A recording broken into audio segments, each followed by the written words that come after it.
August 1967. The Whisky A Go-Go was packed to the rafters with 250 people crammed onto the tiny stage. And something was wrong when Jim Morrison stepped into the spotlight. The microphone stand that had been there during the sound check had vanished. It was now lying abandoned at the edge of the stage, kicked over and leaning against the amplifiers. Ray Manzarek glanced nervously at John Densmore. They had seen Morrison do strange things before, but this was different. Morrison wrapped his hand around the microphone itself, tightened the cable, and began making gestures that silenced the crowd. He wasn't just singing anymore. He was hunting. The microphone had become an extension of his body, a weapon, a lover, a confessional. And in those 30 seconds before he sang the first note of "Break On Through," Morrison had changed the meaning of being a frontman in rock and roll. What the audience didn't know was this. It wasn't chaos. It was the direct application of the camera theory he had learned at UCLA film school. The microphone was like a lens for Morrison, approaching the crowd, pulling away, whispering, shouting. And that night, on that cramped stage on the Sunset Strip, Morrison was transforming film theory into a rock performance. The microphone stand was the first casualty of his revolution. If you want to learn how Morrison applied the cinematic secrets behind this technique, don't forget to subscribe to the channel. The secret of that night. When Morrison started the first song, "Break On Through," the crowd in the club noticed something strange. Morrison wasn't standing still. Unlike all other rock singers, he wasn't standing motionless behind the microphone stand, waiting in the spotlight's safe zone. Morrison was moving, but it wasn't random movement. He went to the left side of the stage, brought the microphone close to his lips, and almost whispered the line, "Break on through to the other side." Those in the front row could hear Morrison's breath. Then he suddenly moved to the right side of the stage, held the microphone far away, and shouted the same line. This technique of approaching and distancing was a perfect copy of the zoom shots in Fellini's films. Morrison had learned at UCLA. Close-ups create an emotional connection. Wide angles give a sense of isolation. Now he was doing it with the microphone. Every time he approached, the crowd felt a direct connection with Morrison. Every time he moved away, Morrison became as unreachable as a god. The band members played behind the stage, their heads spinning. Ray Manzarek's fingers hit the right keys on the Vox Continental organ, but his mind was elsewhere, trying to figure out what this new performance style of Morrison meant. A woman in the crowd would later describe that night in an interview for the newspaper. When Morrison came on stage, I was expecting a normal rock concert. But Morrison changed everything with his first step. It was like I was watching a movie, but I was inside the movie. Even the way Morrison held the microphone was different. He didn't grip it tightly, he almost caressed it. And with every movement, he drew us into another emotional space. One moment he was close, intimate, then suddenly distant, unreachable. I'd never seen anything like it. What this woman described was exactly the cinema theory Morrison was applying. Morrison saw the crowd as a movie audience and controlled their emotional journey with the distance of the microphone. Ray Manzarek would later say, "That night we thought Jim had lost control. In reality, Jim had taken control completely for the first time." When the second song, "Soul Kitchen," began, Morrison took his technique one step further. During the song's quieter parts, Morrison pulled the microphone away from his mouth and silently scanned the crowd, as if looking into each person's eyes. It was like that famous silent scene in Bergman's Persona. No words are spoken, but the camera wanders over the characters' faces, and the viewer feels they can read their thoughts. Morrison was doing this in a live performance. The crowd fell silent because they felt Morrison truly saw them. Then Morrison brought the microphone back to his lips and launched into the second verse, this time his voice stronger, more confident. The crowd erupted. Morrison wasn't just singing to them, he was talking to them. He saw them, and the lack of a microphone stand gave Morrison that freedom. By the third song, Light My Fire, Morrison took it a step further. During the instrumental solo, Morrison walked to the front of the stage, into the crowd, holding the microphone in his hand. Dragging the cord behind him, he passed between the tables and came up next to a customer, bringing the microphone so close to the woman's face that she recoiled. But Morrison smiled and brought the microphone back to his lips, returning to the vocals. This move was exactly like that famous scene in Bergman's Persona.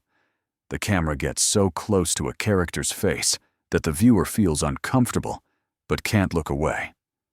Morrison was doing this during a live performance, and the crowd was both frightened and mesmerized. Phil Tanzini, the owner of Whisky A Go-Go, was watching from backstage, shaking his head. Morrison's performance was dangerous, unpredictable. But what Tanzini didn't know was that Morrison had planned every second. Morrison had calculated who to ignore, who to approach, and when to bring the microphone to his lips, all according to the song's rhythm. This was the product of those editing classes at UCLA, the timing of every shot, the rhythm of every movement, the meaning of every glance, all planned in advance. During the fourth song of the night, Robbie Krieger played a wrong note on the guitar because he was so absorbed in watching Morrison that he forgot what his fingers were doing. John Densmore almost lost the tempo on the drums because Morrison wasn't just singing anymore. He was performing a ritual like a shaman. The microphone was his staff, the stage his temple, the crowd his hypnotized audience. And the absence of a microphone stand was an integral part of Morrison's shamanic performance. With a stand, Morrison would have been tethered to one spot, but without it, he could go anywhere, physically and emotionally. The climax of the night was the end. Morrison extended this song a little more each night, dragging it a little further into darkness. But that night, Morrison added something else. In the middle of the song, he recited the Oedipus myth, the lines, "Father, I want to kill you. Mother, I want to..." And as he said these lines, he almost put the microphone inside his mouth, lowering his voice to a whisper. The crowd froze. No one was sure what they had heard, but everyone was uncomfortable. Here, Morrison was using another technique he had learned at UCLA, the close-up confession scene. When a character whispers their confession to the camera, the audience feels complicit in the crime. Morrison created the same effect with the microphone. The crowd felt like they were witnessing Morrison's personal confession. The song lasted 12 minutes. Normally it was 7, and Morrison held the microphone at a different distance every second. Sometimes he extended it toward the crowd. Sometimes he pressed it against his chest. Sometimes he raised it into the air. Each change created an emotional shift. Club owner Tanzini couldn't take it anymore. As soon as the song ended, he fired the doors. Morrison went crazy, he said. But it was too late. That night at Whisky A Go-Go, Morrison had killed the microphone stand and changed rock performance forever. A month later, on September 17, 1967, the Doors appeared on America's most prestigious television program, The Ed Sullivan Show. The producers had asked Morrison to change the line, "Girl, we couldn't get much higher," in the song Light My Fire, because it could imply drugs. Morrison seemed to agree during rehearsals. But when the live broadcast began, Morrison took the stage again without a microphone stand. The production team panicked because without a microphone stand, camera planning became difficult. Morrison could go anywhere. And that's exactly what he did. While singing the song, Morrison paced back and forth on stage, moving closer to and farther from the cameras. The camera operators struggled to keep Morrison in the frame because he was constantly moving. One moment on the left, then on the right, then in the center. This ruined the pre-planned camera work, but Morrison was actually doing his own camera work. Morrison saw the television cameras as lenses and created his own zoom shots by approaching and moving away from them. And when he reached the critical line, Morrison delivered the original words, "Girl, we couldn't get much higher." Ed Sullivan was screaming angrily backstage. But what was truly terrifying was what Morrison did as he said that line. He held the microphone directly toward the main camera, as if whispering into the face of the television viewer. This was a technique he learned at UCLA, breaking the fourth wall, addressing the audience directly. In Jean-Luc Godard's Breathless, Jean-Paul Belmondo looks directly into the camera and speaks to the audience, a radical method at the time. Morrison adapted this to rock performance. Reaching toward the camera with his microphone, Morrison delivered the message, "I'm talking to you, right now, at this moment, to 60 million Americans." It was very personal, very close, very unsettling. Because until then, rock performances on television always involved a distance. The camera shot wide, the singer was far away, the viewer was safe. But Morrison eliminated that distance. Morrison had invaded viewers' living rooms without permission.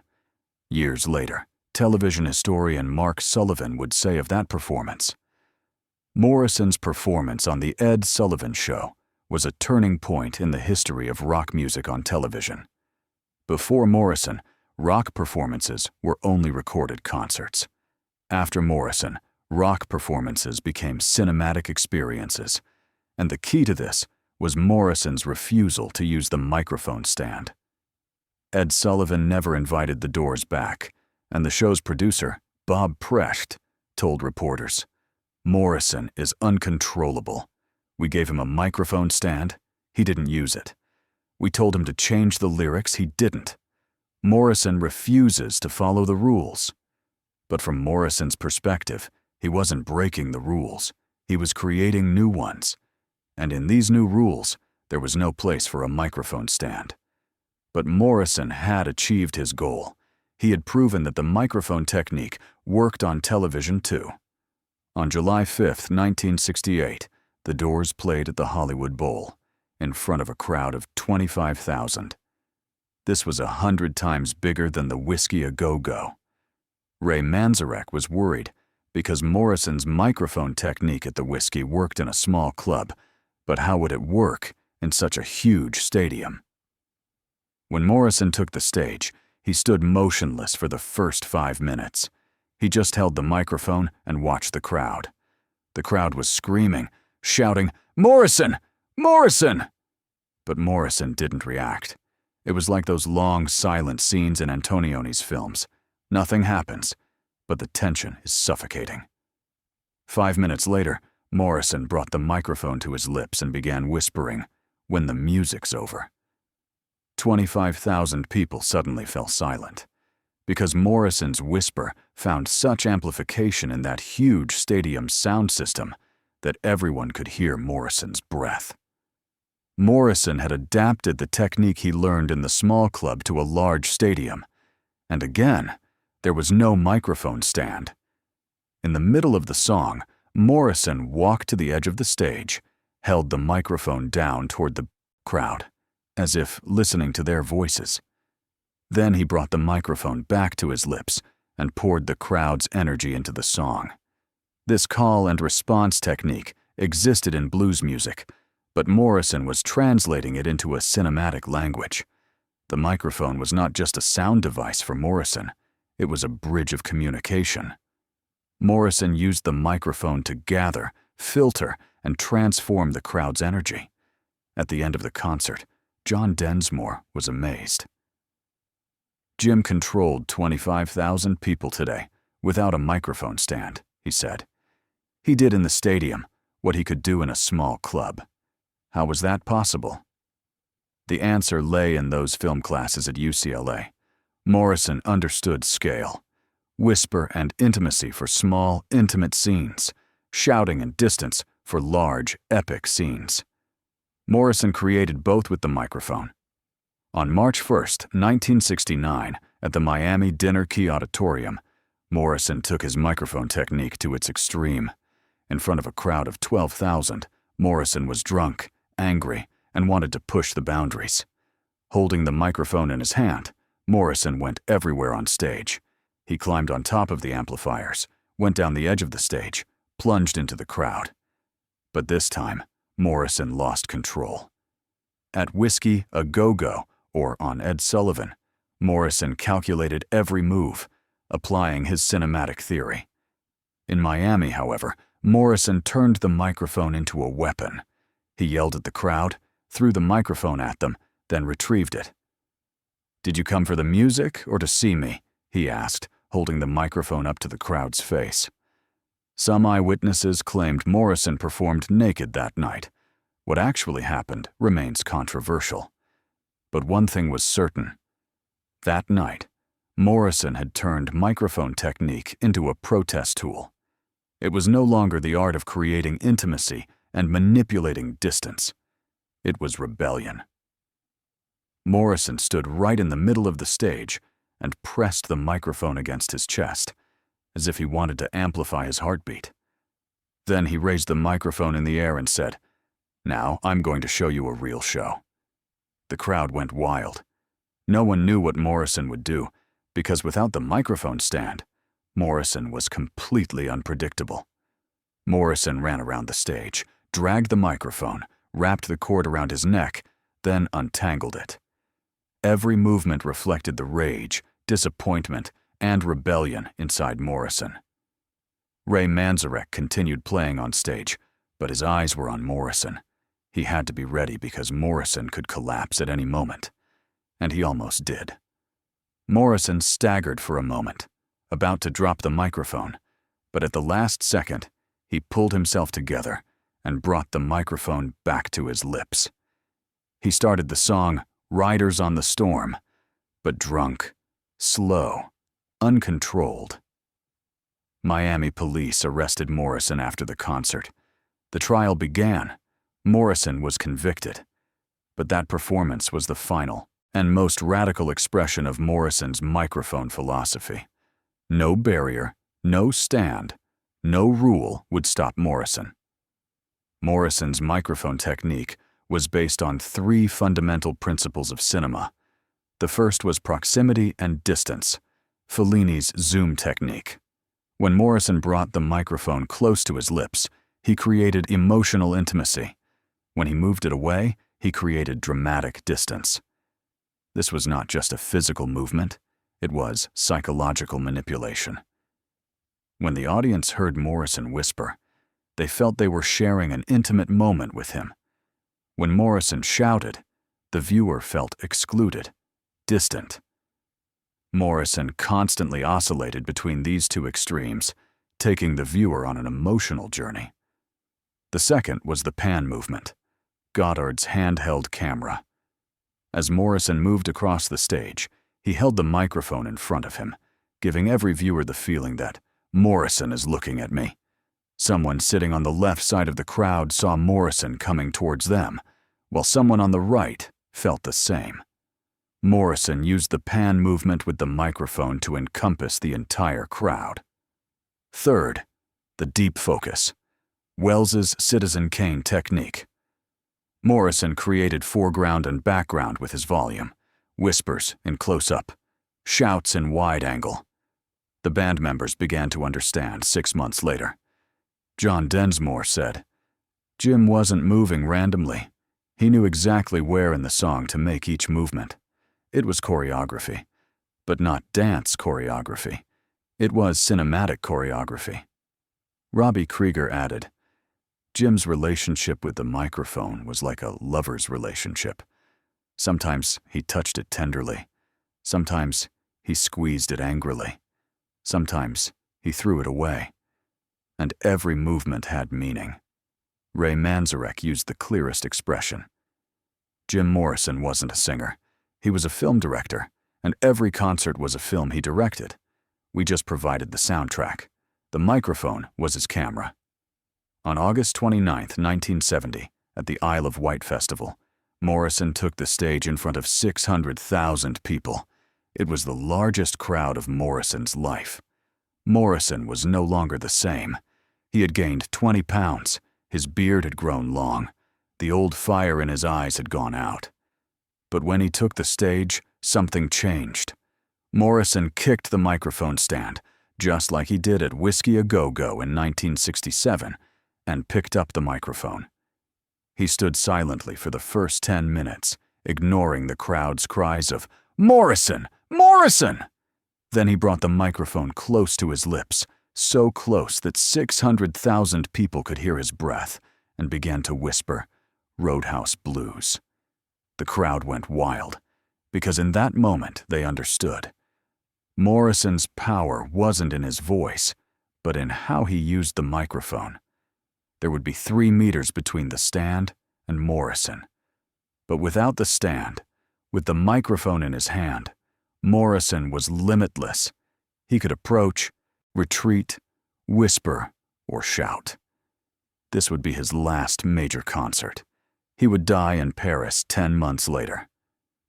But that night on the Isle of Wight, Morrison showed for the last time that throwing away the microphone stand was not just a performance choice. It was an artistic manifesto.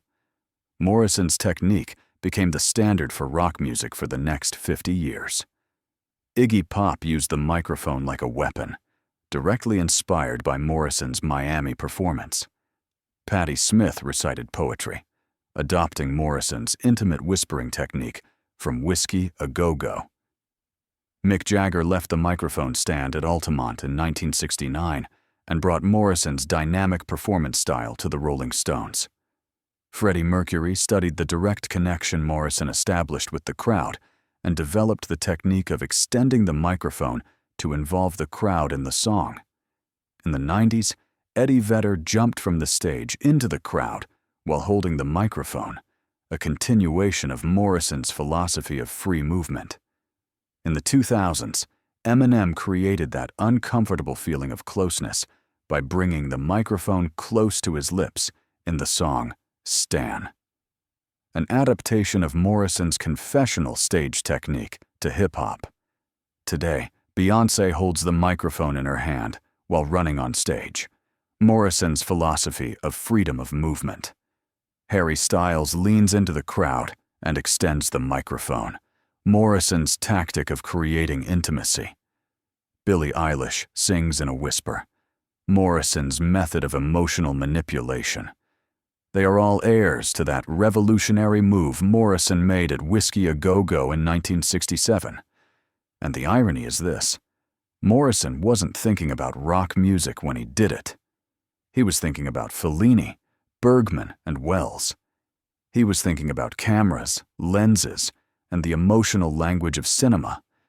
But what he created changed music history forever. Morrison was only 27 when he died in Paris on July 3, 1971. He left behind a 4-year legacy of performance. But in those 4 years, Morrison killed the microphone stand, transformed stage performance into cinematic art, and redefined what it meant to be a rock frontman. Today, when you watch a concert and see the singer moving freely on stage with a microphone in hand, remember that 20-year-old Morrison silently watching Fellini at the UCLA Film School. Because that quiet young man changed rock and roll forever by eliminating the microphone stand. And the most important lesson Morrison taught was this: sometimes the greatest revolution begins not by adding something, but by removing it. When Morrison kicked the microphone stand off the stage, he didn't just remove a metal object, he demolished all the barriers between the singer and the crowd. And from that moment on, rock music was never the same again.